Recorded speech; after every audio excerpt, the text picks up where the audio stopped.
ทุกคนเคยพบเจอปัญหานี้บ่เมื่อเรากำหนดอ่ารูปแบบเกียร์เราให้เป็นดงนอนและสร้างแต่ตารางแล้ว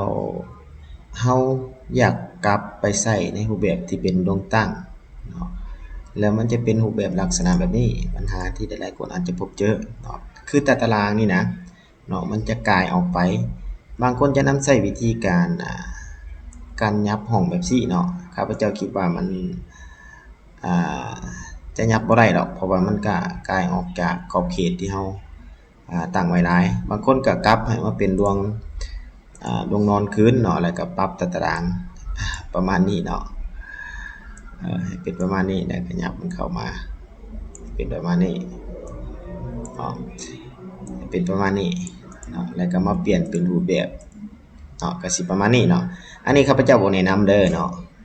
การ์ตูนแชตกลับคืนอ่า ให้นำใช้วิธีนี้เด้อเนาะถ้าเราต้องการอยากเปลี่ยนรูปแบบของ